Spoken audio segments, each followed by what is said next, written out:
আমাৰ অসমীয়া জাতিৰ হাৰ্টথ্ৰব হৃদয়ৰ স্পন্দন জুবিন গাৰ্গ ডাঙৰীয়াই এনে কোৱা নাছিল যে বিজেপি দলটো এটা বটলা পাৰ্টি। আজি তেওঁলোকে নলবাৰীত চূড়ান্ত বটলামি প্ৰকাশ কৰি দিলে। অসমৰ সব মানুহে যি সময়ত জুবিন গাৰ্গৰ ন্যায়ৰ বাবে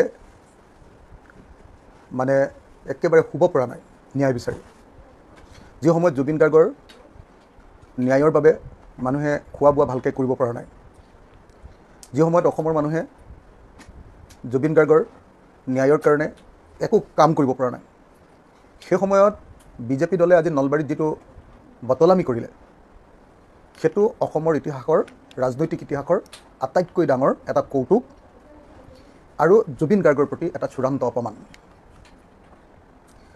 যি চৰকাৰৰ হাতত জুবিন গাৰ্গক ন্যায় প্ৰদান কৰাৰ দায়িত্ব অৰ্পণ কৰা হৈছে,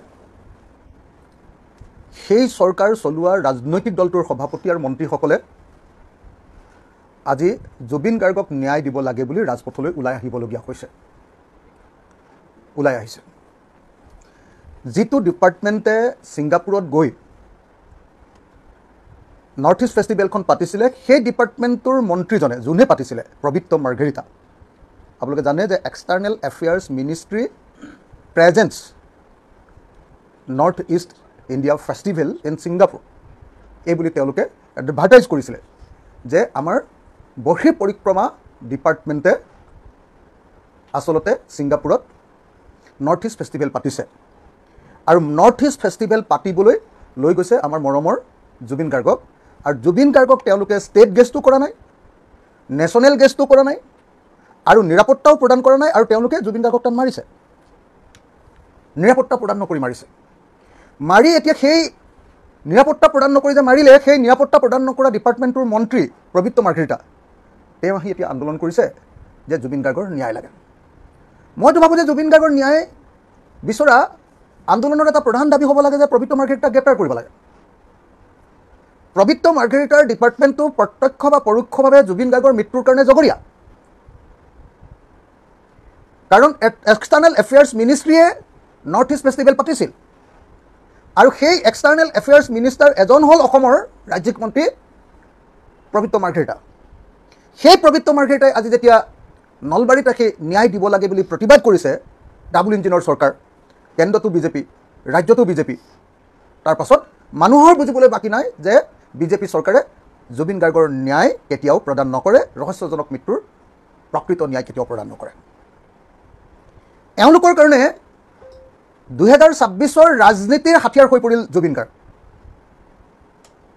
এওঁলোকৰ কাৰণে জুবিন গাৰ্গৰ ন্যায়, জুবিন গাৰ্গৰ মৃত্যুৰ ৰহস্য উদ্ধাৰটো গুৰুত্বপূৰ্ণ নহয়, এওঁলোকৰ কাৰণে মুখ্যমন্ত্ৰী হিমন্ত বিশ্ব শৰ্মাক উদ্ধাৰ কৰা আৰু 26 নিৰ্বাচনত কেনেকৈ জুবিন গাৰ্গৰ মৃত্যুৰ বিষয়টোক ৰাজনৈতিক ৰূপ দিব পাৰি তাৰ চিন্তা কৰাটোৱে তেওঁলোকৰ বিজেপি দলৰ এই মুহূৰ্তৰ আটাইতকৈ ডাঙৰ কাম। সেইকাৰণে মই এটা বিৰোধী দলৰ সভাপতি হিচাপে আৰু ঐতিহাসিক শিৱসাগৰ বিধানসভা সমষ্টিৰ বিধায়ক হিচাপে বিজেপি দলে আজি যি অভূতপূৰ্ব মানে নাভূত নাশ্ৰুত, ভাবিব নোৱাৰা ধৰণৰ, কল্পনাৰ অতীত যি ভয়ংকৰ কলংকিত লেতেৰা ৰাজনীতি কৰিলে, তাৰ কাৰণে মই বিৰোধী দলৰ এজন সভাপতি হিচাপে নিন্দা কৰাই নহয়, সমগ্ৰ অসমবাসী ৰাইজক এই বিজেপি দলটোক ঘৃণাৰে উপচাই পেলাবৰ কাৰণে মই সকলোকে অনুৰোধ জনাইছোঁ। আপোনালোকে সকলোৱে চাওক যে জুবিন গাৰ্গ আমাৰ অসমীয়া জাতিৰ এটা সম্পদ আৰু অসমীয়া জাতিৰ এই সময়ৰ আটাইতকৈ জনপ্ৰিয় শিল্পী। সেই শিল্পীজনক চৰকাৰে মাতি লৈ গ'ল আৰু চৰকাৰে ছিংগাপুৰত তেওঁক নিৰাপত্তা নিদি মৰিবৰ কাৰণে ঠেলি দিলে। তাৰ পাছতো সেই এক্সটাৰ্নেল এফেয়াৰ্ছ মিনিষ্ট্ৰীয়ে সেই নৰ্থ ইষ্ট ফেষ্টিভেলখন বন্ধ নকৰিলে, অকল কালচাৰেল প্ৰগ্ৰেমটোহে বন্ধ কৰিলে, জুবিন গাৰ্গৰ কালচাৰেল প্ৰগ্ৰেমটোহে বন্ধ কৰিলে, অকল ফেষ্টিভেলটো চলাই থাকিলে আৰু চলাই থাকি জুবিন গাৰ্গৰ মৃতদেহটো সোনকালে আনিবৰ কাৰণে কোনো ব্যৱস্থা গ্ৰহণ নকৰিলে। অসমৰ মুখ্যমন্ত্ৰীয়ে ক'লে যে ছিংগাপুৰৰ পৰা মই অসমলৈ জুবিন গাৰ্গক চাৰ্টাৰ্ড ফ্লাইটত লৈ আহিম, তাৰপাছত লাগেজৰ লগত জুবিন গাৰ্গৰ মৃতদেহ আনিলে। আনকি দিল্লীৰ পৰা গুৱাহাটীলৈও তেওঁলোকে ছিংগাপুৰৰ পৰা দিল্লীলৈতো লাগেজৰ লগত আনিলে, বস্তুৰ লগতো আনিলে। তাৰপিছত দিল্লীৰ পৰা গুৱাহাটী আহোঁতেও তেওঁলোকে লাগেজৰ লগত জুবিন গাৰ্গক আনিলে।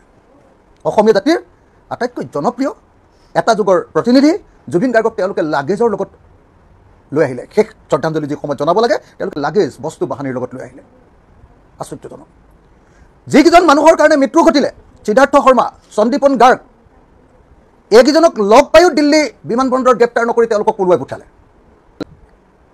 যাৰ কাৰণে প্ৰত্যক্ষভাৱে এজন জগৰীয়া মানুহ আপোনাৰ শ্যামকানু মহন্তক তাৰ পাছতো 19 ছেপ্টেম্বৰত মৃত্যু হোৱাৰ পাছত 6 অক্টোবৰত তেওঁ পূজা চূজা খাই পুলিচৰ ওচৰত এবাৰ দেখা দিবা বুলি এই চৰকাৰে নিমন্ত্ৰণ জনালে। তাৰপিছত অসমৰ মানুহে হাল্লা কৰাৰ পাছতে অলপ সোনকালে চাৰেণ্ডাৰ কৰি দিলে। চাৰেণ্ডাৰহে কৰিছে, এওঁলোকেতো ধৰা নাই। আপোনালোকে নিজে চাওক। তাৰপাছত জুবিন গাৰ্গক যেতিয়া আনিলে, অনাৰ পাছত আপোনালোকে এটা চাওক, প্ৰথম দিনা যেতিয়া সৰুসজাই ষ্টেডিয়ামত ৰাখিছে, কেনেকুৱা বিশৃংখল অৱস্থাত ৰাখিছিলে, প্ৰতিবাদ কৰিবলগীয়া হৈছিলে মানুহে। তাৰপিছত অসমৰ মানুহে ক'লে যে তেওঁ ব্ৰহ্মপুত্ৰৰ কিনাৰত থাকিম বুলি কৈছিলে, ব্ৰহ্মপুত্ৰ নদীত তেওঁক উটুৱাই দিবলৈ কৈছিলে, গতিকে লুইতৰ পাৰত জুবিন গাৰ্গক ঠাই দিব লাগে, দিলেনে? তাৰপিছত তেওঁলোকে যেতিয়া সোণাপুৰত দিম বুলি ক'লে, 10 বিঘা মাটি দিম বুলি ক'লে, এতিয়া 10 বিঘা মাটি দিলেনে? আপোনালোকে নিজে গৈ এবাৰ সোণাপুৰত চাই আহক, বিজেপি চৰকাৰে 10 বিঘা মাটি দিলেনে? সোণাপুৰত যিদিনা দাহ কাৰ্য সাধন কৰা হৈছিল, সেইদিনা সামান্যতম কিবা ব্যৱস্থা, ধুনীয়াকৈ ব্যৱস্থা কৰা হ'লনে বাৰু জুবিন গাৰ্গৰ কাৰণে? মানুহৰ সেইদিনা কেনেকুৱা আল্লাই এঠানি আপোনালোকে নিজে চাওক, কোনো ব্যৱস্থা নাই।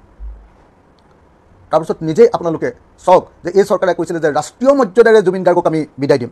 ৰাষ্ট্ৰীয় মৰ্যাদাৰে জুবিন গাৰ্গক বিদায় দিলেনে নাই? আপোনালোকে আকৌ এবাৰ ভিডিঅ'টো চাওক যে সেইটো ৰাষ্ট্ৰীয় মৰ্যাদা হয় নে নহয়।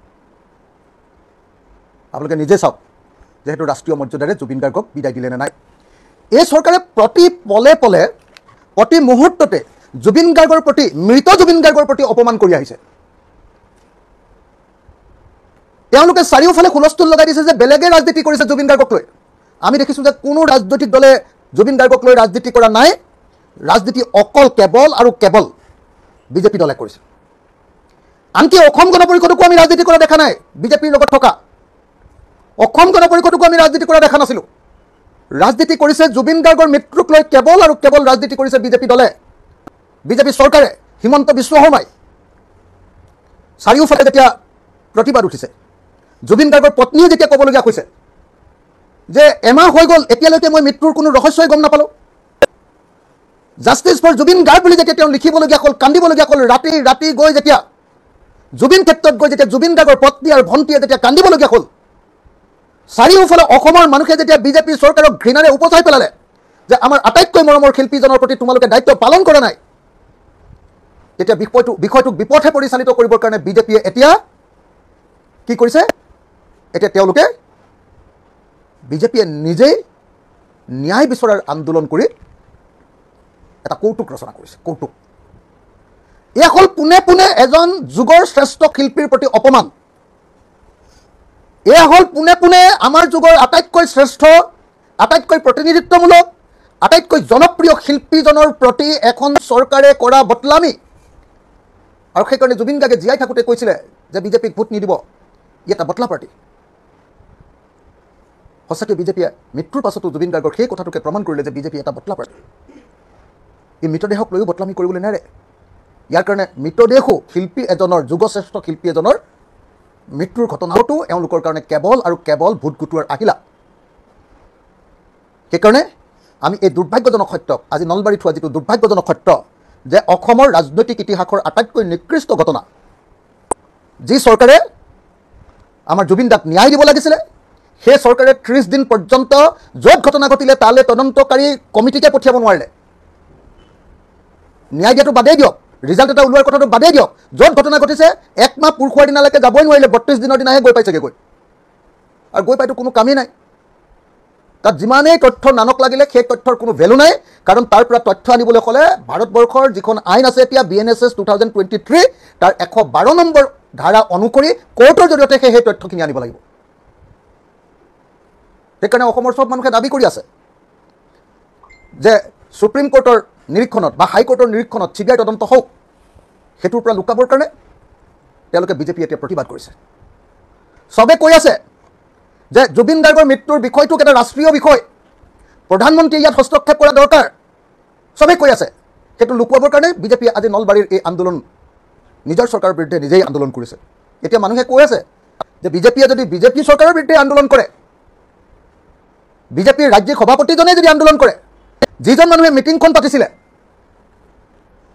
পবিত্ৰ মাৰ্ঘেৰিটা, যিজন মানুহে ছিংগাপুৰত মিটিংখন পাতিছিলে, সেই মানুহজনে, যিজন জগৰীয়া, সেই মানুহজনেই যদি এই আন্দোলনটো কৰে, তেতিয়াহ'লেতো কাইলৈ পৰহিলে শ্যামকানু মহন্ত, সিদ্ধাৰ্থ শৰ্মা আৰু এটা কি শৰ্মা আৰু এটা গোস্বামী আছিলে, শেখৰ গোস্বামী, ইহঁতেও আহি চাগে কাইলৈ পৰহিলে জুবিন গাৰ্গক ন্যায় দিয়ক বুলি আকৌ প্ৰতিবাদ কৰিব। CID আৰু SIT-য়েতো প্ৰতিবাদ কৰিবই যে জুবিন গাৰ্গক ন্যায় দিয়ক। তাৰ পাছত আকৌ আমাৰ কোৰ্টে প্ৰতিবাদ কৰিব লাগিব জুবিন গাৰ্গক ন্যায় দিয়ক বুলি। কি এক ভয়ংকৰ প্ৰশাসনৰ মাজত অসমীয়া জাতি বাস কৰিছে। মুখ্যমন্ত্ৰীয়ে নিজে কৈছে, মুখ্যমন্ত্ৰীয়ে কৈছে যে এই যিটো প্ৰতিবাদ বন্ধ হৈ যাব যদিহে তেওঁ 50% বন্ধ হৈ যাব যদিহে তেওঁ পদত্যাগ কৰে। আৰু কৈছে যে গৌৰৱ গগৈ যদি মানে মুখ্যমন্ত্ৰী হয় তেতিয়াহ'লে একেবাৰে প্ৰতিবাদটো বন্ধই হ'ব। তাৰমানে মুখ্যমন্ত্ৰীয়ে একদম পোনে পোনে স্বীকাৰ কৰি ল'লে যে জুবিন গাৰ্গৰ মৃত্যুৰ পাছত অসমৰ 100% মানুহে এই বিজেপি দল আৰু চৰকাৰ আৰু মুখ্যমন্ত্ৰী হিমন্ত বিশ্ব শৰ্মাৰ প্ৰতি অনাস্থা প্ৰকাশ কৰিছে। 50 + 50 100%। 100জন মানুহৰ ভিতৰত 100জন মানুহে এতিয়া হিমন্ত বিশ্ব শৰ্মাৰ পদত্যাগ আৰু তাৰ বিপৰীতে বেলেগ এজন মানুহক মুখ্যমন্ত্ৰী পতাটো বিচাৰিছে বুলি হিমন্ত বিশ্ব শৰ্মাই অলপ আগতে কালিৰ দিনটোত একদম পোনপটীয়াকৈ ঘোষণা কৰি দিলে। গতিকে মই ভাবোঁ যে এই মুহূৰ্তত যদি জুবিন গাৰ্গে ন্যায় পাব লাগে, জুবিনদাৰ ন্যায় পাবলৈ হ'লে হিমন্ত বিশ্ব শৰ্মাই সদায় সঁচাকৈ পদত্যাগ কৰিব লাগিব। আৰু বিজেপি চৰকাৰ থকালৈকে জুবিন গাৰ্গে যে পদত্যাগ ন্যায় পাব নোৱাৰে, বিজেপি চৰকাৰে পদত্যাগ নকৰালৈকে যে জুবিন দাই যে ন্যায় নাপায়, আজি নলবাৰীৰ প্ৰতিবাদটোৱে সেই কথাটোকে অতি স্পষ্টকৈ প্ৰতিপন্ন কৰি দিলে। মই অসমৰ সকলো সচেতন, সকলো সংবেদনশীল, সকলো চেনচিটিভ, সকলো ৰেচনেল বিবেচক প্ৰত্যেকজন নাগৰিকক আহ্বান জনাওঁ যে আহক আমি সকলোৱে এই বিজেপি চৰকাৰখনক ঘৃণাৰে উপচাই পেলাওঁ, যাৰ জুবিন গাৰ্গৰ মৃত্যুৰ কাৰণে যি চৰকাৰখন আচলতে জগৰীয়া। আজি তেওঁলোকে প্ৰচাৰ কৰিছে, বিজেপিৰ ৰাজ্যিক সভাপতিজনে কৈছে যে নলবাৰীত 1 লাখ মানুহ গোট খালে, জয়ন্ত মল্লবৰুৱাই কৈছে যে 70,000। আমি তাৰ জনগণৰ পৰা জানিব পাৰিছোঁ যে আজি মানুহ গোট খাইছে খুব বেছি 3,500 4,000 মানুহ। 3,500 4,000 মানুহ, চব মন্ত্ৰী মুদাগৰ, চেণ্ট্ৰেল মিনিষ্টাৰৰ পৰা একদম ষ্টেট মিনিষ্টাৰলৈকে, বিজেপিৰ সভাপতিৰ পৰা চবলৈকে গৈছে। তাৰপাছত 3,500 মানুহ গোট খাইছে, 4,000 মানুহ, খুব বেছি হ'লে 4,000 মানুহ। 4,000 মানুহ গোটাবহে পাৰিলে, কাৰণ অসমৰ মানুহে তেওঁলোকৰ চৰিত্ৰ বুজি উঠিছে। নলবাৰী মানুহে স্পষ্টকৈ কৈছে যে এনেকুৱা প্ৰশাসনত আমি যাব নোৱাৰোঁ। নলবাৰীৰ তাৰ স্থানীয় নাগৰিক নাই, দূৰৰ পৰা মানুহ ভাড়া কৰি আনিবলগীয়া পৰিস্থিতি হৈছে। গতিকে এই গোটেই পৰিস্থিতিটো চাই মই অসমৰ মুখ্যমন্ত্ৰীক এই মুহূৰ্তত মুখ্যমন্ত্ৰী পদৰ পৰা পদত্যাগ কৰিবৰ কাৰণে আহ্বান জনাইছোঁ। তেওঁৰ পদত্যাগে শেষ উপায়, নহ'লে কিন্তু মুখ্যমন্ত্ৰীৰ শেষ ৰাজনৈতিক অৱস্থাটো খুব বেয়া হ'ব। গতিকে মুখ্যমন্ত্ৰী হিমন্ত বিশ্ব শৰ্মাক মই আজি পদত্যাগ কৰিবৰ কাৰণে দাবী উত্থাপন কৰিলোঁ।